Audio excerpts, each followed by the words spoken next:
Shall we begin?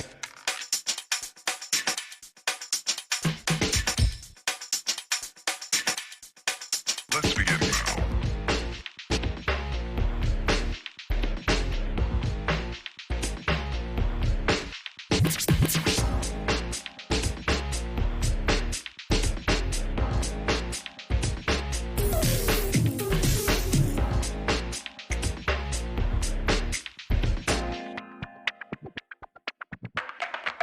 Let's begin now.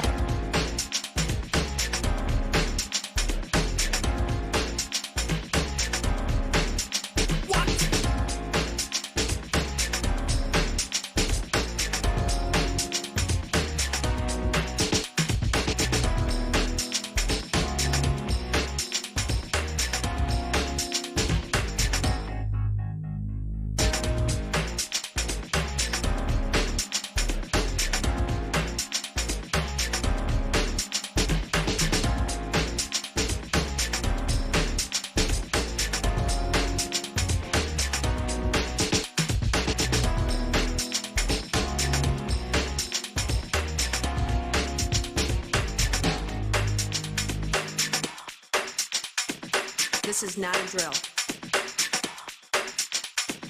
Repeat, this is not a drill.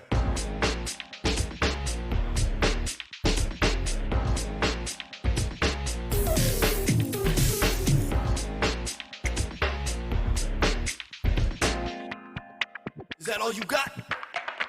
Let's begin now.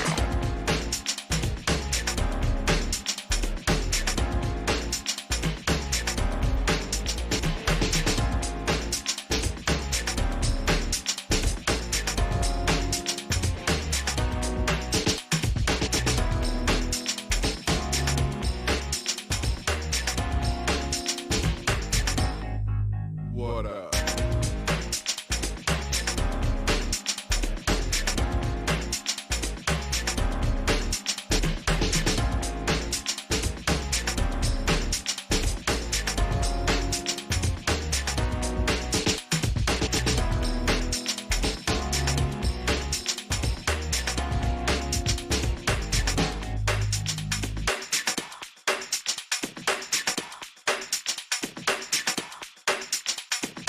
Oh, for sure.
In my dreams, I walk free in the city streets. 2,500 days plus 50 weeks. Doing hard time for these WikiLeaks. Trying to bring the truth out, man, it only gets you weak. And then they gag you.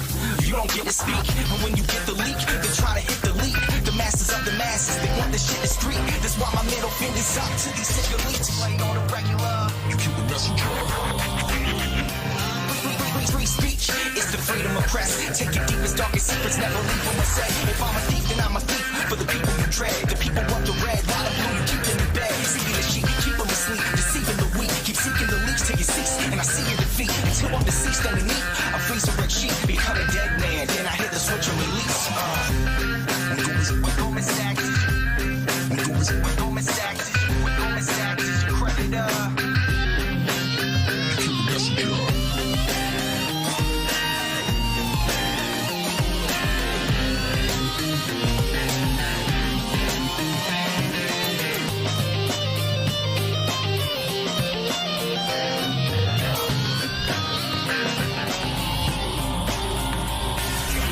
And outside my window a figure quickly creeps. They dark as night like some motherfucking chimney sweeps. Whiskey with my Mickey keeps dying in my kidneys weak. Silence of my risky tweets, what the grand jury seeks. I'm wanting peace like 7 years in Tibet. Now rest in peace like 7 years under threat. Cause I released 7 vaults, they upset. They ended the rape sentence, but the US still insists arrest. I guess it's a sin to take the truth and disseminate. And I'll pay the Gandhi, take him and eliminate. And I don't say I'm great, just wanna say what's fake. But if they kill me, a million others will take my place. The CIA's post like a knife the sharpest. All hypocrisy, lies, and heartless. They want to stop me, my life, make my heart quit. Cause democracy dies in the darkness. Cause democracy dies in the darkness. You kill the messenger. You kill the messenger. Democracy dies in the darkness. Darkness.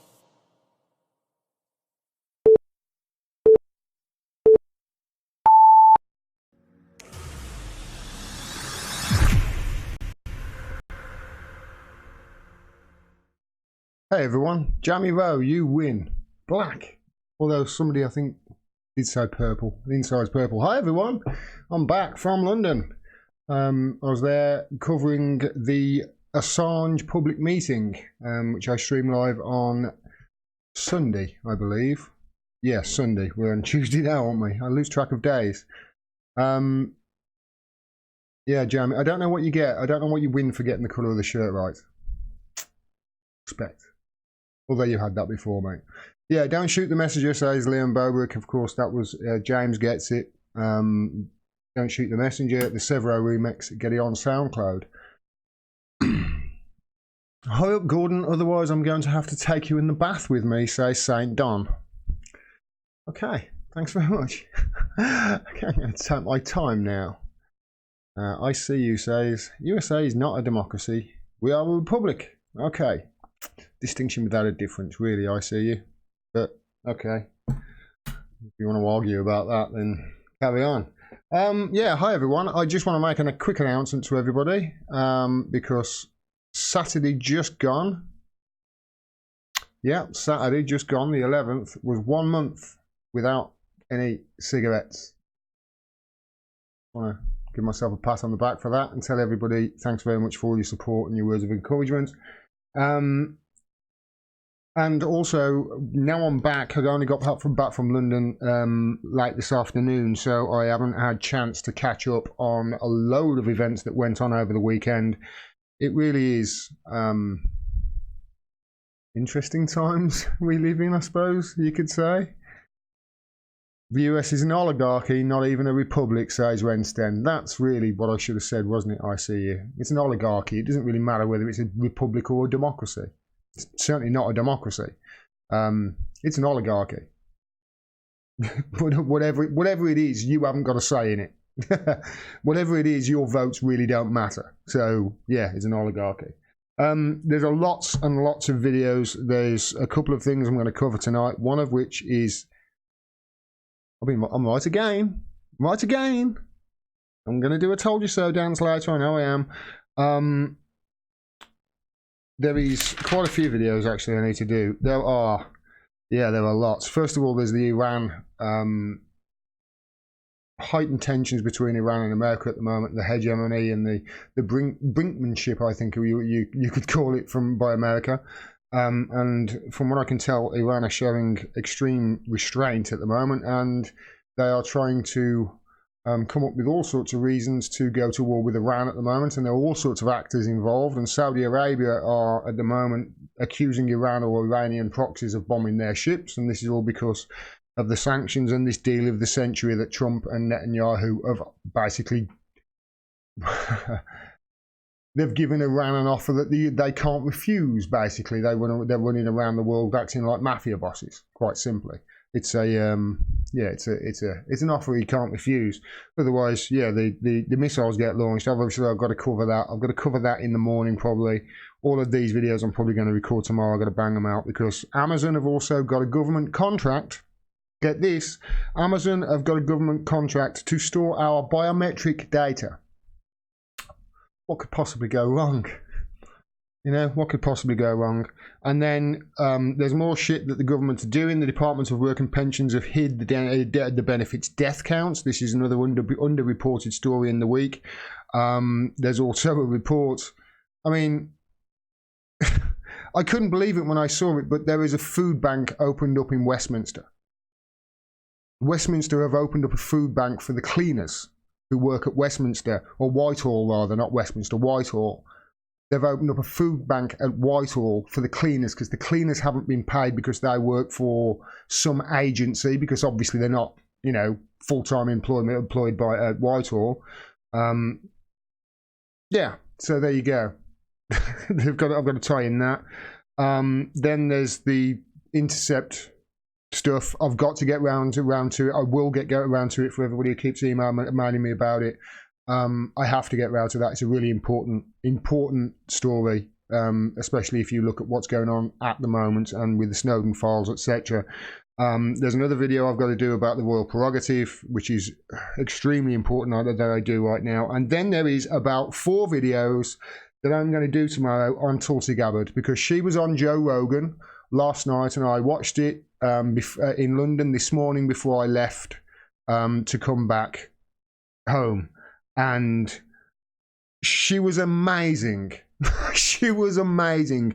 There are 4 videos that I've got to do on her, and I'll probably do them all. I'll record them all at once, and then there are 4 different subjects. But yeah, I've got that to do tomorrow, so they'll be dropping over the next 2 or 3 days, and there are interviews coming up as well. I'm just waiting for dates and times of people that have sort of penciled in for those of you who are saying that you want more interviews. Jamie Rose says, well done, Gordo, but you still smoke weed, right? All the time, mate. I can't quit weed. If I quit weed, my girlfriend will dump me. I can't quit weed. You will not find the word democracy in the Constitution, Declaration of Independence or Bill of Rights. Okay, says I. Well, okay, I see you. And also, it's an oligarchy. Stop arguing about it, mate. It's an oligarchy. Your vote doesn't matter. There are more important things than whether it's a republic or a democracy. I'm sure you're right. It doesn't really matter. It's semantics. Hi, Gordon. Free Assange, says Duncan McKeown. Free Assange. Absolutely, I'm with you, mate.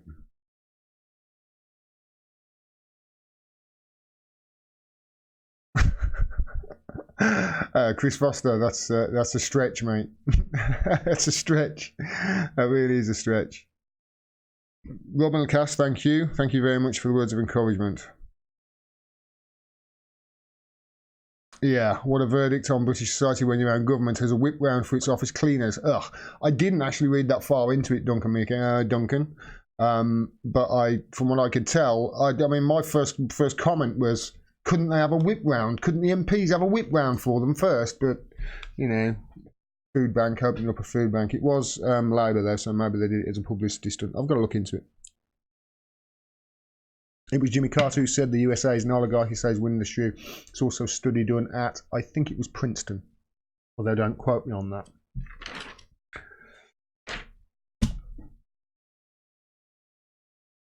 Hi everyone. So I want to get to this story. This is a story that I have been covering right from the very start. And it all started here. When Trump said he would withdraw from Syria very soon. This is back in March the 29th last year. It's curious timing, put it this way, that everything happened after Trump just out the blue said he was going to withdraw from Syria. Because one of the one of the organisations that I've been following and quoted regularly on the Douma attack in Syria last year is this organisation, the Working Group on Syria Propaganda and Media. And they have released in the last 48 hours a bombshell report that was given to them, they say, by the OPCW, by staff at the OPCW. This report, I will quickly go to the findings so I don't bury the lead. Oh, no, I won't. Try again, shall I?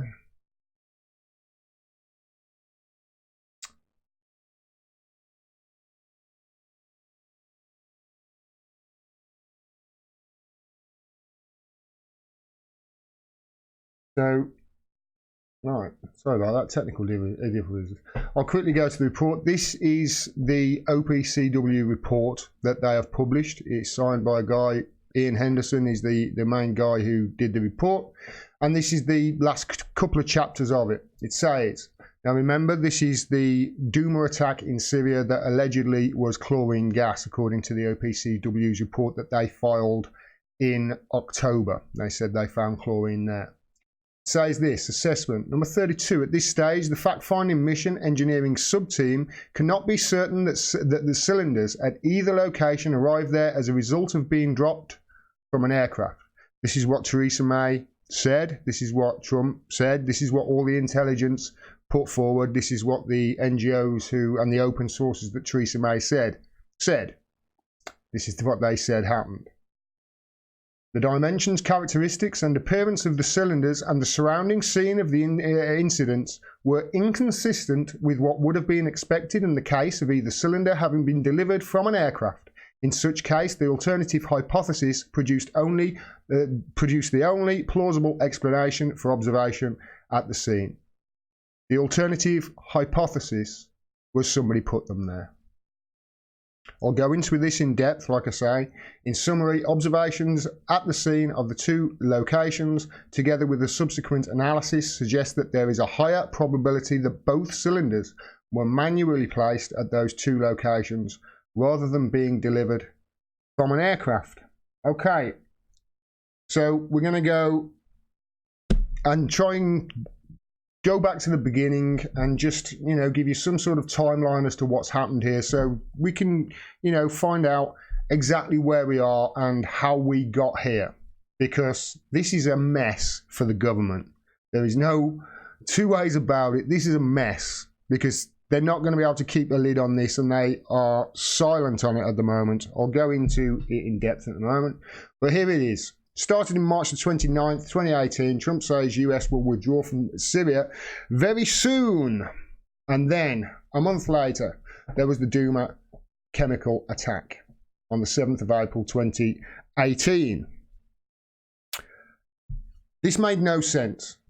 Made absolutely no sense that it was blamed on Assad, and it made no sense to anybody who, had a critical thinking skills, really, because this was at a time when Assad was winning the war against the proxies, the Western-backed proxies, the Western-backed terrorists, rather, that the US, among others, were funding. They were winning the war. So it makes no sense for him to drop a chemical weapon on an enemy when that's the one thing that's going to amalgamate and and bring the forces of the West down upon you. And Rand Paul did an interview at the time with Wolf Blitzer, and I keep referencing this. I'm going to play it again because it really did encapsulate what we were all thinking. Now, he's not my favourite politician, but on foreign policy, he's one of the better in America. It's better than most Democrats, to be quite honest. But just listen to what he said to Wolf Blitzer around about that time. What evidence is there that Well, I think before you talk about sanctions, we ought to talk about, what evidence is there that that Russia was complicit in this attack. In fact, for that matter, I still look at the attack and say, Assad either must be the dumbest dictator on the planet or maybe he didn't do it. I have yet to see evidence that he did do it. The intelligence agencies claim they have that evidence. But think about it. Does it make any sense? He's been winning the war for the last couple of years. The only thing that would galvanize the world to attack Assad directly is a chemical attack. It killed relatively few people compared to what can be killed with traditional bombs, traditional machine guns, traditional tanks. And so you wonder, really, what logic would there be for Assad to be using chemical weapons? So before we get to the Russians, we have to first determine that Syria was implicated. And then really we ought to determine what the connection is between Russia and Syria on this attack. As you know, not just the U.S., but France and the U.K., they participated in the bombing of these chemical sites in Syria. Are you saying, Senator, the president had bad intelligence? I don't know. I haven't seen the intelligence. We have a briefing this afternoon where I may see some of this. But the difficulty is these things are not a slam dunk. This was back in 2013, President Obama looked at that chemical attack. And at that point in time, there were his generals saying, hey, it's not a slam dunk. Because you can detect that there were Syrian planes, you can detect that Syrians dropped bombs, but it's sometimes difficult to know whether they bombed an existing depot of weapons, and the rebels have been known to use chemical weapons, or whether the Syrians did it.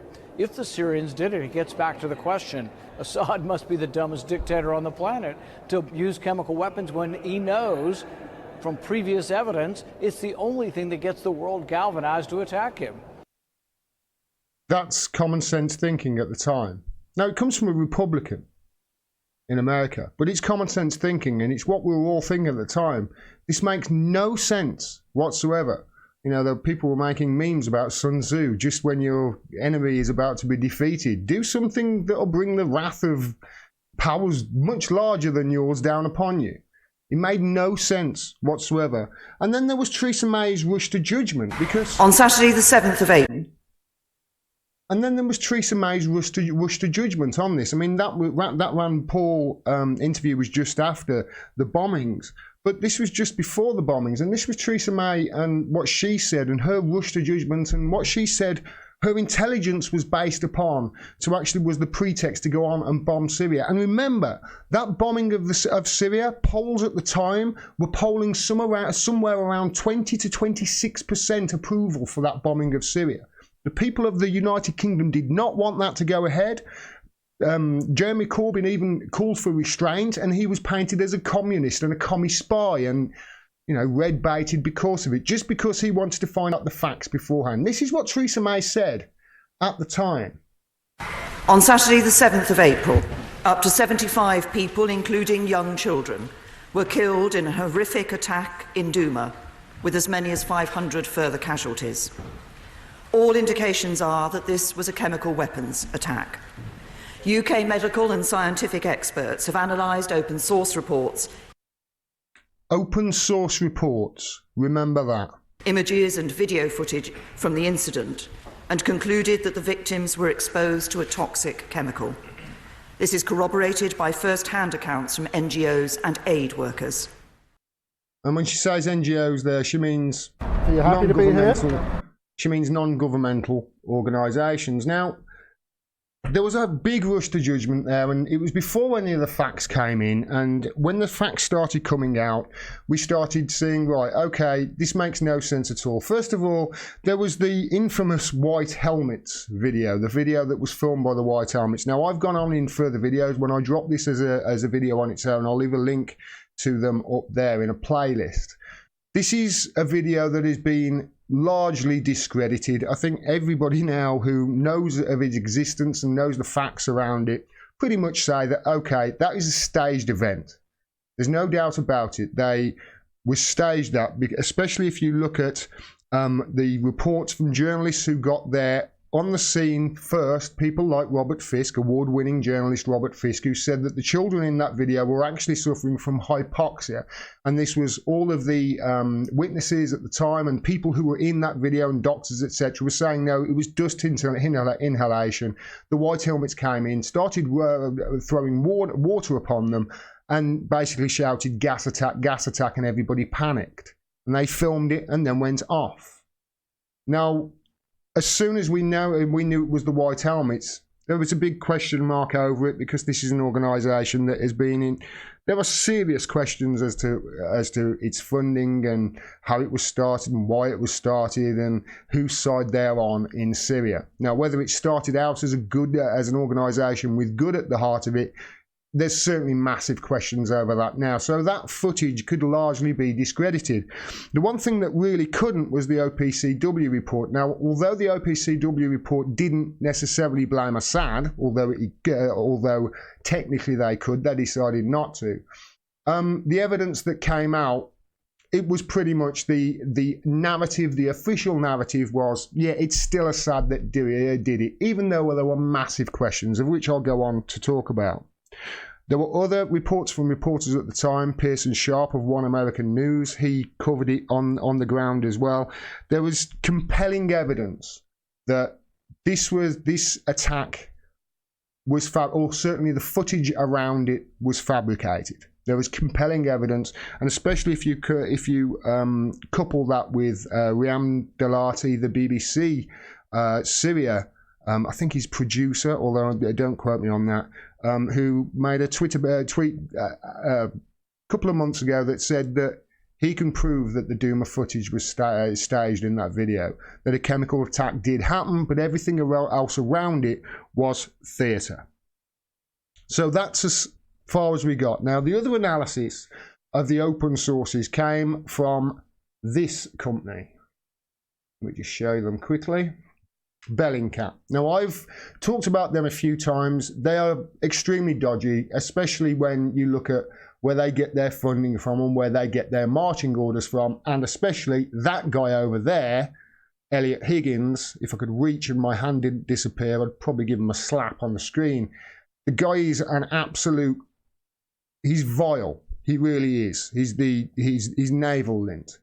I won't go into it too much as to why he's vile, but there is a long history, and I'm sure there's lots of people in the chat who will be able to tell you in the comments as to why. But the report that this is a report that they put out at the beginning of May, and you can see they're obviously going through all the evidence here as to why, and over the OPCW report to actually bolster up their side of things and what their official narrative was, because obviously this is the official narrative of the government, remember, which is where the government got their information from. Now, I just want to take you down to the last paragraph here. This is Elliot Higgins. While some may find comfort in increasingly elaborate conspiracy theories about what happened in Douma, the OPCW fact-finding mission report, this is when it came out in October, remember, continues to make it clear that the Douma attack was yet another chlorine attack delivered by helicopter, using the same type of modified gas cylinders as seen in the previous chlorine attacks. Now, with this latest OPCW report, we can say that if it's true and it's accurate and this is an official report, then pisses all over that narrative, doesn't it? So let's go back to the Working Group on Syria Propaganda and Media. I want to read all of this. It won't take long, but I just want to go over. Actually, before I get to that, let me just show you something else. It's also worth noting as well the treatment by the press of some of the witnesses. Remember, witnesses from that video that the White Helmets produced and distributed around the West and was put out by BBC, etc., as real. There were witnesses, and they went to The Hague, and they testified to say that no, this wasn't a chemical attack. No attack, no victims, no chemical weapons, they say. There was 18 witnesses that went there. And I just want to remind you of the way our media treated those people who went to The Hague to testify that no, there wasn't any chemical weapons. Again, this is footage that I keep showing, but it's important to remember just how the media have really pushed this narrative for the government based on really flimsy evidence. Are you happy to be here? No comment. No comment, sorry. Britain is concerned about witness intimidation, misinformation and propaganda distracting from the evidence in Syria. Dozens of chemical weapons attacks have previously been verified there, but this alleged use in Douma is still under investigation. Russia hoped eyewitnesses, including a small child seen in footage from the time, would now end the suggestion that the Assad regime was using illegal weapons and was responsible. How threatened do you have to feel to change your story and to deny a chemical weapons attack? And a question for you, Ambassador, how low do you have to go to bring a little child all the way here and threaten them? That's how they were treated by our media, based on very flimsy evidence, the flimsiest of flimsy evidence, and a real rush to judgment. Everything was off about this. So let's go to this latest report, because it's a doozy. So here's the latest report. I'm going to read all of this. In our briefing note on the final report of the OPCW fact-finding mission on the Douma incident, we noted that the fact-finding mission had sought assessments in October 2018 from unidentified engineering experts on the, quote, the trajectory and damage to the cylinders found at locations 2 and 4.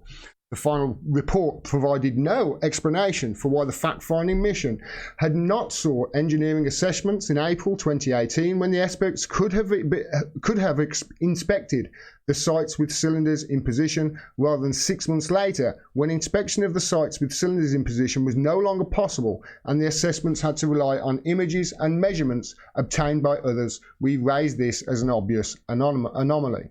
OPC staff members have communicated with the working group. We have learned that an investigation was undertaken by an engineering sub-team of the fact-finding mission, beginning with on-site inspections in April to May 2018, followed by a detailed engineering analysis, including collaboration on computer modelling studies with 2 European universities. The report of this investigation was excluded from the published final report of the fact-finding mission. So this was around back then, but they excluded it from view. It was hidden. It was not published. It was unpublished. It never saw the light of day. And this has been given to the Working Group on Syria Propaganda and Media, they say, by the OPCW or staff at the OPCW. The report of this investigation was excluded from the published final report of the fact-finding mission, which referred only to assessments sought from unidentified, quote, engineering experts commissioned in October 2018 and obtained in December 2018. A copy of the 15-page executive summary of this report with the title Engineering Assessment of the Two Cylinders Observed at the Douma Incident has been passed to us, and we have posted it here. There is I will put a link below this video to it, and so you can download the report and read it for yourselves. There it is. There's the entire report. We are studying this document and encourage others with relevant expertise to contribute. So this is their commentary on the report. The report is signed by Ian Henderson, who is listed as one of the first P5 level inspection team leaders trained at the OPCW in a report dated 1998. So Ian Henderson has been there for over 20 years. We have confirmed that as the engineering expert on the fact-finding mission, Henderson was assigned to lead the investigation of the cylinders and alleged impact at the sites at locations 2 and 4. We understand that TM in the handwritten annotation denotes team members of the fact-finding mission. In response to an inquiry on 11th of May 2019, the OPCW press office stated that the individual mentioned in the document has never been a member of the fact-finding mission. So the first time they asked the OPCW about their report, they said, we don't know Ian Henderson. And then they, of course, said, well, he's been with you since 1998. This statement is false, obviously. The engineering sub-team could not have been carrying out studies in Douma at locations 2 and 4 and unless they had been notified by OPCW to... Sorry, I'll start that again. We have confirmed that as the engineering expert on the fact-finding mission, Henderson was assigned to lead the investigation of the cylinders and alleged impact at sites at locations 2 and 4. We understand that TM in the handwritten written annotation denotes team members of the fact-finding mission. That's this handwritten note in the top right. In response to an inquiry on 11th of May, the OPCW press office stated that the individual mentioned in the document has never been a member of the fact-finding mission.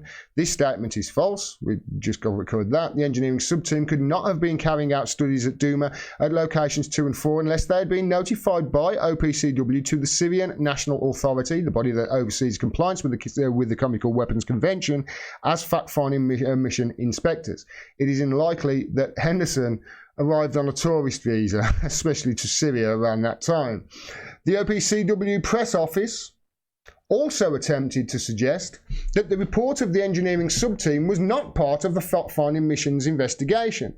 This statement is also false. So that's twice they've lied in response to this. This is sounding more and more like a real thing. This is why there's no doubt in my mind that this is real, and I'll cover exactly why as I go on. The sub-team report refers to external collaborators and consultants. We understand that this included 2 European universities. This external collaboration on such a sensitive matter could not have gone ahead unless it had been authorised. Of course not. Otherwise, Henderson would have been dismissed instantly for breach of confidentiality. Of course he would, especially with all the heightened scrutiny around the OPCW at that time, and there were reports in CNN of them being held up, etc., etc. We can therefore be confident that the preparation of the report had received the necessary authorization within the OPCW. What happened after the report was written is another matter, but it hasn't seen the light of day until now. And it was suppressed from the original final report that the OPCW published. What was it, back in October? Or was it in March? I can't remember now. There have been so many lies. This is an important point. This is number 2.1, the methodology, because they originally mentioned this. I won't go into it on detail. I won't talk about all this. It's very technical, this stuff is. I'll just go over the bullet points down here. But the methodology from the original report that the OPCW was published, I'll show you what I mean. Whenever they publish a report, there are 2 different methodologies. You come up with 2 competing hypotheses. You can see they've come here. Hypothesis level 2, 1. Hypothesis location 2, 1. Hypothesis location 2, 2. So they've come up with competing hypotheses, whereas this wasn't on the final OPCW report, as the Working Group of into Syria Media and Propaganda asked them, but they never got back to them, I don't think. This one does. If anything, this is more in depth. And they go on, there are several anomalies with regards to the canisters that they say were dropped by a helicopter. Here we go. The cylinder containing liquid chlorine was dropped from an aircraft, pierced the roof to form the hole, and the impact fractured the valve, causing release of chlorine. That's one of the hypotheses that they had. And the other one was the cylinder was placed on the terrace next to a pre-existing crater. At location 4, again, the first hypothesis was the cylinder fitted with frame and fins was dropped from an aircraft, pierced the roof to form the hole, fell through the hole and was deflected laterally to end up on the bed. And there was a third hypothesis there as well. This is obviously, that's more in depth than the original report. This actually sounds like it's a very in-depth report. And here's the results that they that were concluded. An impact angle of approximately 20 degrees from the vertical was found to be required for results to bear any resemblance to the deformities of those canisters and what damage they caused.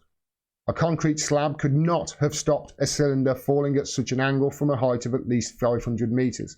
The front of the cylinder showed no sign of interaction with the concrete slab. If the cylinder had been stopped by the steel reinforcing bars, the rebars, this would have left indents on the cylinder, but no such indents were observed. I'm not sure about that because I've seen this and they talk about it on Bellingcat. I would like to. You can see here, you can see there, Bellingcat actually do talk about that. So I'm not sure about that one. That's something that I need to check on. But they also continued, modelling the impact of a falling cylinder could not reproduce the bending of the rebars to an angle of more than 90 degrees to point away from the impact. This is more consistent with an explosive blast. There were tons of craters around there as well, of the exact the same size. It looks like these are, something that's been shelled. Now, what they're saying is that the cylinders dropped through the holes. Just a pre-existing hole, just by accident dropped through a hole, pre-existing hole. Certainly couldn't have made that hole and ended up, hardly damaged. But the thing is, they couldn't have actually fell through the hole. They couldn't have got through. That's what basically this engineering report, this OPCW report is saying. The results of the modelling studies were summarised with the following sentence, quote, all the elements listed above point to the conclusion that the alleged impact event or events leading to observed vessel deformation and concrete damage were not compatible. A crisscross pattern on the paintwork of the cylinder body, that's the one I just showed there, I think, that had been attributed by some observers to the cylinder falling through the wire mesh. Okay, this is cool. Was inconsistent with the near vertical angle of incidence that would have been required to create the crater. So what they're saying is it can't have gone down flat like that. It would have to have gone down that. And if that cylinder has got fins on, then you know how a dart flies. That's what they're saying. Experts consulted to assess the appearance of the crater took the view that it was more consistent with a blast from a mortar round or rocket artillery than with an impact from a falling object. Similar craters were present in the concrete slabs on top of nearby buildings. They're basically saying that, yeah, it was something that had been shelled. And here we come down to the results. The analysis of location 4, where a cylinder was found on a bed, showed that the cylinder was with intact valve and fins attached, could not have fitted through the hole in the roof. It was not possible to establish a set of circumstances where the post-deformation cylinder could fit through the crater with the valve still intact, whether or not an end cap was assumed to have been fitted in the front end of a cylinder and the fins deformed in the manner observed. These are the conclusions that they came to. In summary, the analysis at location 4 showed simply that the cylinder with fins and valve attached could not have fitted through the hole. The analysis at location 2, using finite element analysis and computer simulation, was more complicated.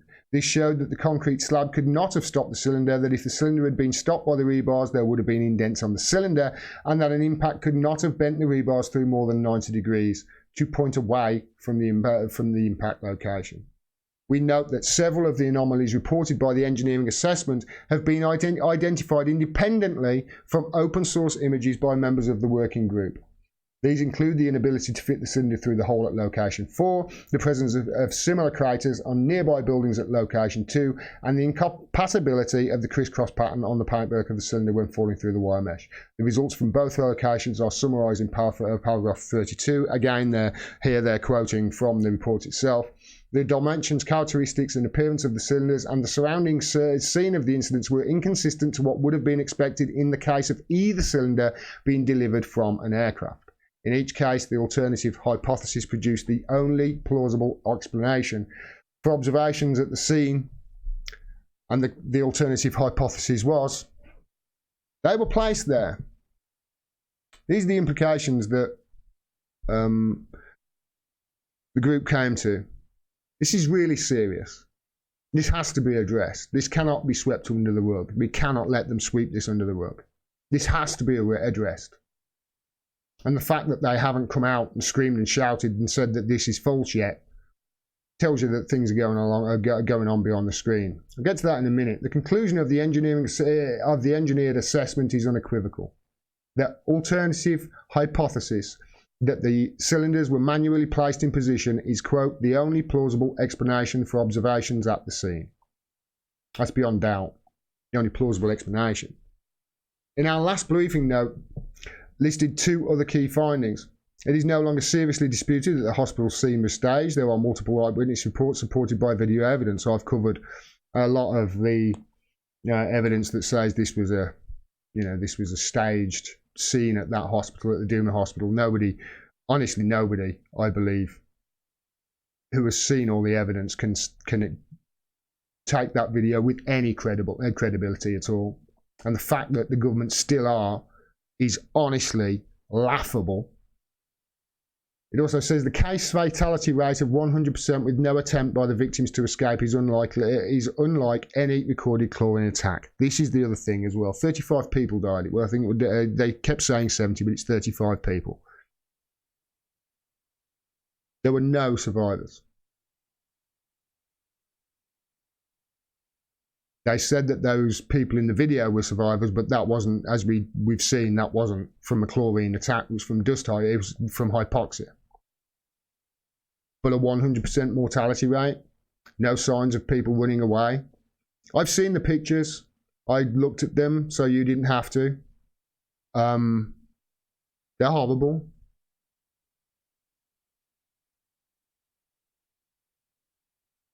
Taken together, these findings establish beyond reasonable doubt that the alleged chemical attack in Douma on the 7th of April 2018 was staged. This is an event which led to 3 countries bombing Syria. Bombing it. Pretty much the only people who win out of this, whole thing, are the weapons companies. A Raytheon, a Boeing. They're the only people who win. Their shares went through the roof.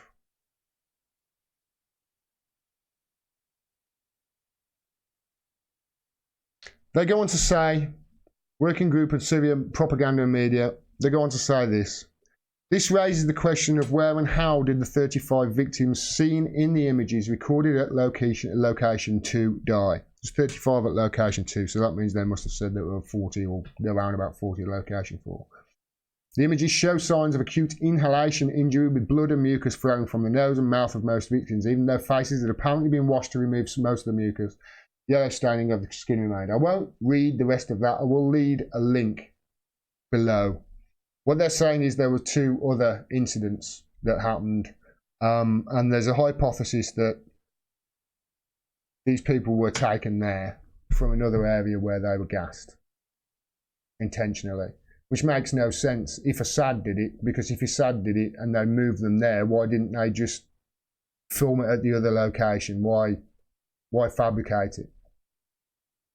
Just want to come to their conclusion here. We conclude that the staging of the Douma incident entailed mass murder of at least 35 civilians and to provide the bodies at location 2. It follows from this that people dressed as white helmets and endorsed by the leadership of that organisation had a role in this murder. We note that the Douma incident was the first alleged chemical attack in Syria where OPCW investigators were able to carry out an unimpeded on-site inspection. Since the 2014 OPCW's fact-finding missions investigated alleged chemical attacks in opposition-held territory have relied for evidence on witnesses and materials collected by opposition-linked NGOs of doubtful provenance, including the CBRN Task Force, the Chemical Violations Documentation Centre Syria, and the White Helmets. Even for the investigation of the Ghouta incident in 2013, the OPCW World Health Organization mission was able to visit the alleged attack site for only a few hours and was under the close supervision of the armed opposition. For those who will now have been prepared to accept the findings of the OPCW fact-finding mission, that did not include on-site inspections. The finding that the Douma incident was staged based on careful on-site inspection should cast doubt on the findings of these earlier missions. I want to get to this as well. This is something else that's important because the OPCW are up to their neck in this. How can we trust them if they've suppressed a report that shits all over the official narrative that the government have given, that Trump has given, that May's given, Macron gave? In our last briefing note, we concluded that by asserting that, quote, it is doubtful whether OPCW's reputation as an impartial monitor of compliance with the Chemical Weapons Convention can be restored without radical reform of its governance and working practices. The new information we have removes all doubt that the organisation has been hijacked at the top by France, the United Kingdom and the United States. We have no doubt that most OPCW staff continue to do their jobs professionally and that some who are uneasy about the direction that the organisation has taken nevertheless wish to protect its reputation. However, what is at stake here is more than the reputation of the organisation. The staged incident in Douma provoked a missile attack by the United States, United Kingdom and France on the 14th of April 2018 that could have led to all-out war. Syria is a close ally of Russia. It could have led to war. The cover-up of evidence that the Douma incident was staged is not merely misconduct, as the staging of the Douma incident entailed mass murder of civilians. Those in OPCW who have suppressed the evidence of staging are unwittingly or otherwise colluding with mass murder. We think that in most jurisdictions, the legal duty to disclose the cover-up of such a crime would override any confidentiality agreement with an employer. OPCW employees have to sign a strict confidentiality agreement and face instant dismissal and loss of pension rights if they breach this agreement. We would welcome any initiative to set up a legal defence fund for OPCW staff members who come forward quicker publicly as whistleblowers.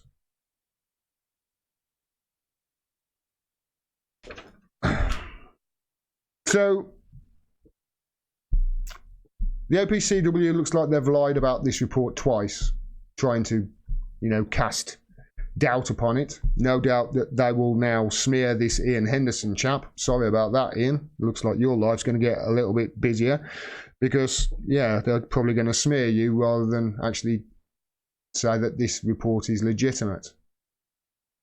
They also lied about this not being a part of the fact-finding mission investigation. Obviously it was. He was on the ground there. He's not going to be a tourist, and especially he's not going to be a tourist who's got access to 2 universities and all sorts of, research laboratories that he's sending stuff backwards and forwards to. It's collaborating with them. It's obvious he was on the ground there with the OPCW mission. So they are lying to cover it up. Again. How many more things are they lying about? Because if this report is actually factually true, first of all, we can't trust anything that the OPCW has said ever. Certainly not with regards to Syria and chemical weapons.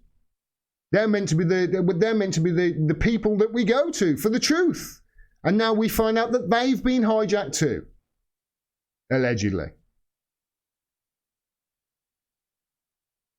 What I find most curious about this, and I really do find it curious, and what should with you anyway, it certainly does with me, and confirms it even more that I have been right on this Syria attack all along. Not for the first time, again, by the way, in the last year since I started this channel. And the mainstream media being totally wrong. But not only am I right again, but this is the reason why that guy, who is usually the mouthiest of mouthy gits you can possibly imagine, he's shut his pie hole. He's hardly saying anything. And obviously this shits all over the Bellingcat report, which Theresa May used as that's what she used to go and bomb Syria. That was the pretext. The implications of this are obviously the OPCW. You've got to call into question every report that they've ever done. But the government has either, at best, took advantage of a horrific incident to manufacture a pretext to bomb Assad. That's best case scenario, I think, here now. Worst case scenario is they're complicit in the mass murder of at least 35 civilians to create a pretext to go to war.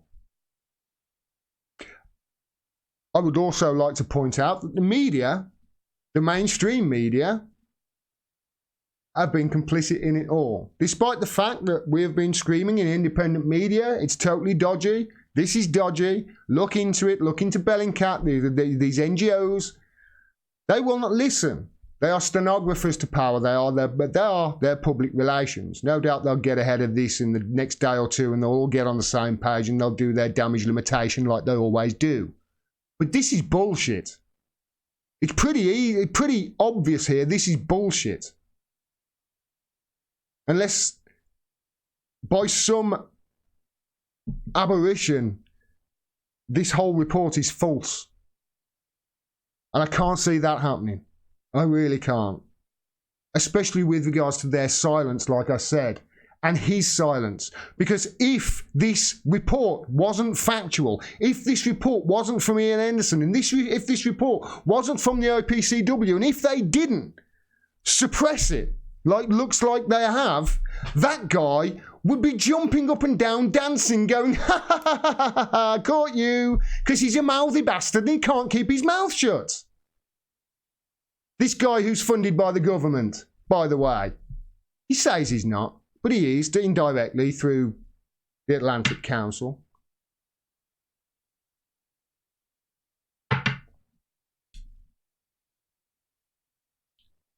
We can never trust the government's word again.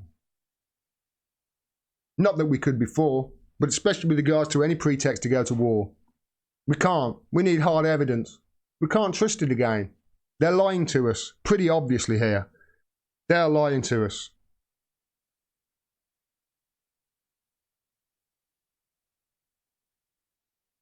Just remember, this is the BBC. Rushing to judgment saying it was chlorine gas when the preliminary report came out. They had to change it. Syria war possible chlorine at Douma. They had to change that false title. Pushing the government narrative. You tell me that the BBC aren't involved in this. You tell me that the BBC didn't know this was bullshit and they were desperately trying to push the government narrative, or they were buckling to government pressure to push this narrative. Either way, I don't give a fuck. You're stealing £154.50 from every household in this country. You do not get to propagandise and fucking lie to those people for the privilege. My favourite writer summed this up best, I think, Caitlin Johnson. I'm going to end this video on this because I'm really starting to get angry. We are being lied to about Syria. Anyone who believes unproven assertions about governments targeted for toppling by the US centralized empire has failed to learn the lessons of history. The Syrian government had literally nothing to gain strategically from using chemical weapons in Douma, a battle it had already won, and knew full well that doing so would provoke an attack from the empire. Douma was occupied by the Al-Qaeda-linked Jaish al-Islam, who had at that point nothing to lose and everything to gain by staging a false flag attack in a last-ditch attempt to get NATO powers to function as its air force. If you still believe at this point that the Syrian government dropped poison gas on Douma last year, then I've got some Iraqi weapons of mass destruction to sell you. Well said, as always, Caitlin Johnson. We are being lied to about Syria. We are being lied to about the Douma attack. Right now, their silence is lying. Their silence is lying. This is out there. This is in the public domain, and they're fucking silent on it. The media, entire, silent on it. You want to prove to me, media, that you're not co-opted by the government and you're not the public relations of the fucking establishment in this country? Then do your fucking job and start reporting on this. Why is it that a guy sitting in his council flat can fucking do it on less than £1,000 a month and you bastards can't? Why can't you grow a backbone, any of you motherfuckers? What is the matter with you? What is the matter with you? Why can't you grow a fucking backbone? This is not difficult to work out. It really is not. You don't have to be a fucking genius to figure out what is going on here. You just have to look back in history at what's happened every single fucking time, because it's happening right now. They are building a pretext to go to war based on fucking lies. Who do you think is going to pay for it? Who? You think they're going to pay for it? Are they fuck? They're going to make you pay for it.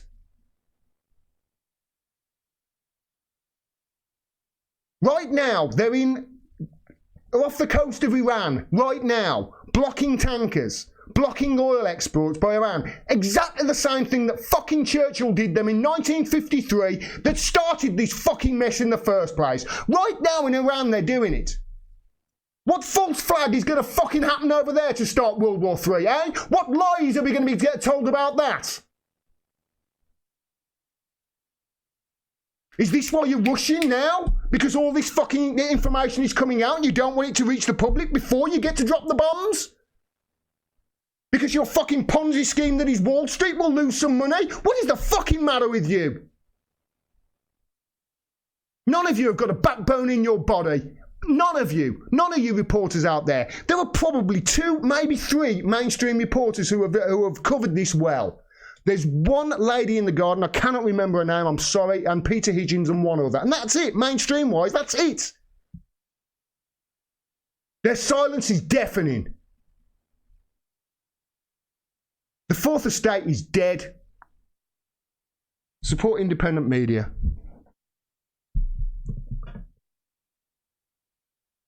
Sorry, everyone. I didn't want to go on a rant then, but man.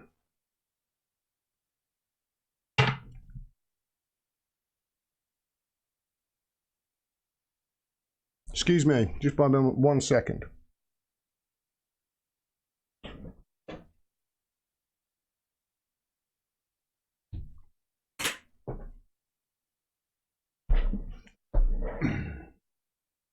Sorry about that.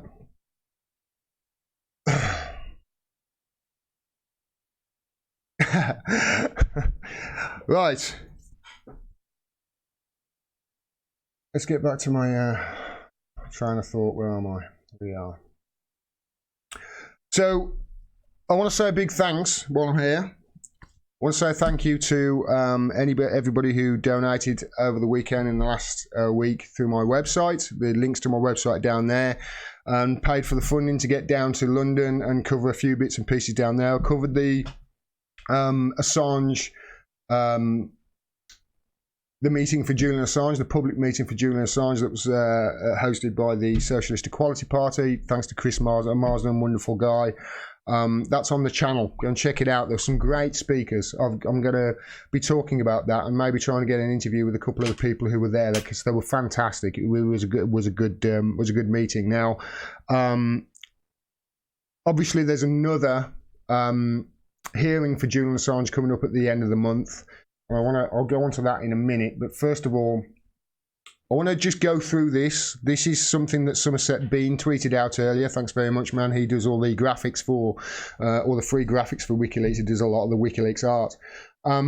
This is just a few bits and pieces just to get everybody on the page with regards to this whole Sweden case and then Sweden reopening this case into Julian Assange yesterday. Point number one, the initial Swedish preliminary investigation in 2010 was dropped after the chief prosecutor of Stockholm concluded regarding the consensual sexual encounters with the two women that, quote, the evidence did not disclose any evidence of rape and that, quote, no crime at all had been committed. That was in 2010. Just want to point that out to people. Next, Assange stayed in Sweden for 5 weeks and only left Sweden after the prosecutor told him that he was free to do so and as he was not wanted for questioning. This is something that people always miss over. They just say, oh, Assange then went to Sweden. No, Assange got permission to go to Sweden as he was not wanted for questioning first before he did it. The reopening, quote, of the provisional investigation in September 2010 took place after WikiLeaks published the Iraq collateral murder video in April and the Afghanistan war logs in July. Okay, so the case was closed, people.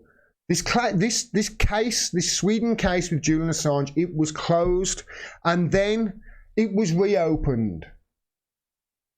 The reopening of the provisional investigation in September 2010 took place after WikiLeaks published the Iraq collateral murder and the Afghanistan war logs. After they'd published those, Sweden reopened the provisional investigation. Assange, another point to remember is Assange sought asylum in the Ecuadorian embassy in 2012 to avoid being extradited to the US from Sweden because Stockholm refused to provide assurances that it would not do so. So that's, and obviously we know that that's to be true. That is to be true now because the minute he was outside the embassy, then the Americans sent in their extradition request. So we know that this was true. He was proven right all along. After years of refusing to question Assange at the embassy, Sweden's Director of Public Prosecutions, Marianne Nye, was forced to relent in 2016. The Court of Appeal ruled that she had breached her duty because a preliminary investigation must either be open and active leading to a charge or closed. So Marianne Nye was forced to relent in 2016. She was the Director of Public Prosecutions because she'd breached her duty in this case. And Nye must have concluded that there was no basis for charging Assange when she closed the investigation, as there was no technical impediment preventing her from filing charges. So Sweden have reopened the case again. Now, some people have been saying that this is, a backup plan just in case, the British courts rule that they can't be extradited to America because they've got the death penalty or won't face a fair trial. Of course, how can he? The West Virginia court that they're talking about. There's never been a case won by the defendant, if you like. There's never been a case won by them. Never in that court. So he doesn't stand a chance. But if the UK courts rule that they can't extradite him, then hey, they can always get him off to Sweden on this bogus sexual charge. It's not even a charge, it's accusation or whatever it is. And Sweden will extradite him. So it's a backup plan, some people who are saying. I've also noticed, though, that just a few days ago, the United Nations, it was just before the weekend, actually, the United Nations Working Group on Human Rights had said that the 50 weeks sentence for bail jumping and then him being in a supermax prison is extremely harsh, considering that he's not a threat, obviously, and he's not jumped bail before, etc., etc., and especially as considering he spent 7 years in arbitrary detention, as the United Nations Working Group on Human Rights have said in the past.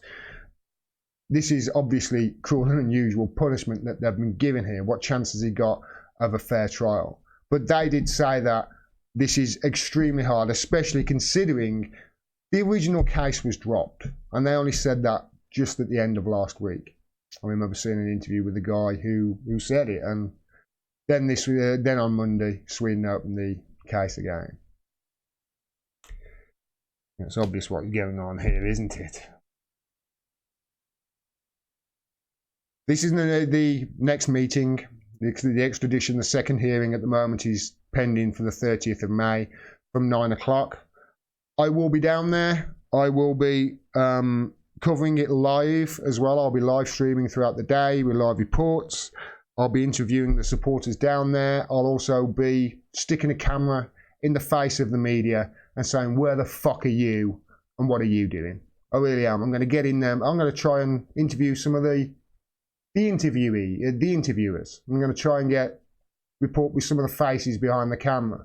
Try and get what they think. Why aren't they screaming and shouting about this? Why aren't they framing it in the right way that this is obviously the three countries colluding to get their hands on somebody, that proved war criminals to be war criminals by telling the truth. A journalist. I'd like to know why they're not standing up for their own profession. I'd like to know why they're, quite comfortable in telling people lies or telling people half-truths, just as long as they get a paycheck at the end of the month and their rent's paid. My rent's not paid. I'm telling the truth. Assholes.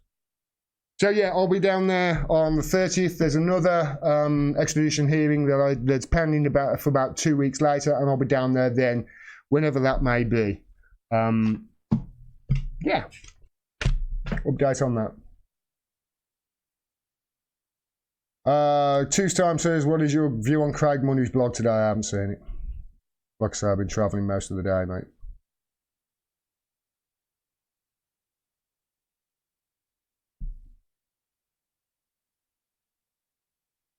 I want to get to this story. I don't often talk about these things, but I've got to get to this because I don't like polls. I often think that polls are more to shape opinion rather than inform it. But this poll is really interesting because the Brexit poll, the Brexit Party, the Brexit Party, have suddenly leapt. This was an old poll, actually. This was 10%. They've suddenly leapt to actually ahead in the EU elections, obviously, but they've leapt for 10% here. And as you can see, Labour have took now a 9-point lead in one of these polls. But just want to extrapolate one of this poll out to actually what it would look like if that was the case. Now, I know this is a poll, and I know, people will say, listen, full disclosure, but seriously, look, there is something in that. I think it's plain to see there's something in that, especially if you actually extrapolate that out to the rest of the country, because if that were to be the case and a general election were to be called now, for instance, which it won't, especially when you see this, the Brexit Party would get 49 seats in Westminster. The Labour Party would get 316 seats, just shy of an overall majority. I think it's 325 needs, so they'd probably have to go into, I don't know, maybe they could go into a coalition with the DUP and get their own back on the Conservative, who knows. They'll probably go into a DUP, into a coalition with, I don't know, the Greens, maybe even the Brexit Party, who knows. But yeah, the Conservatives would drop from 328, or whatever it is now, seats, down to 279. That would be their worst result in their history. That's how bad things are for them. So yeah, don't expect a general election anytime soon, because turkeys don't vote for Christmas. They would get creamed, absolutely creamed. Just want to go over to here and show you this, by the way.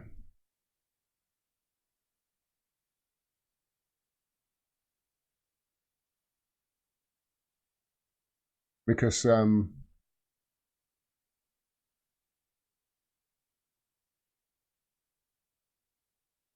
no, I haven't got it set up, never mind. Go to the chat and see what everybody's talking about. I've only got that to talk about tonight, guys. It's not going to be a long stream. Like, mind you, I've been going over an hour, so.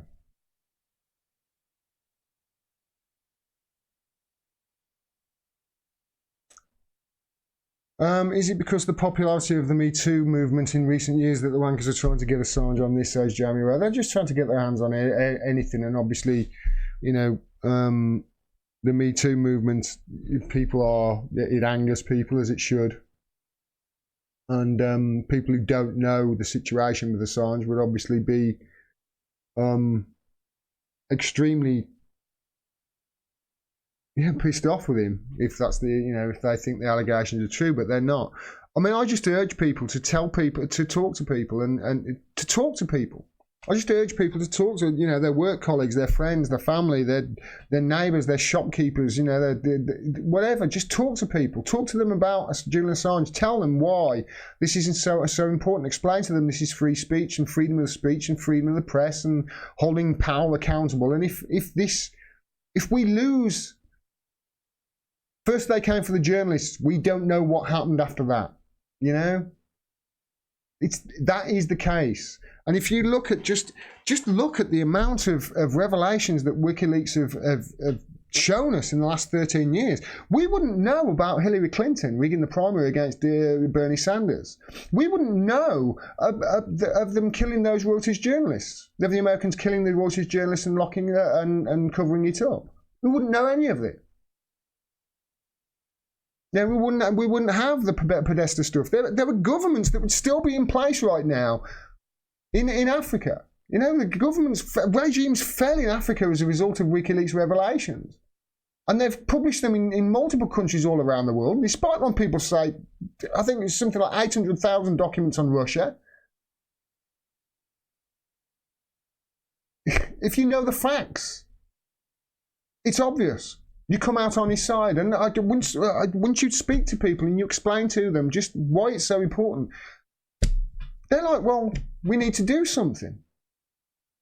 So I urge you all, write to your politicians. And I'd write to them about this Douma stuff as well. I'm going to write to my politician about this Douma stuff and find out, why she isn't jumping out up and down. I know why. We know why. They don't want to, the world prerogative again, isn't it? I'm worried that this is not going to come out and they're going to go to war with Iran quickly. Tensions are heightened.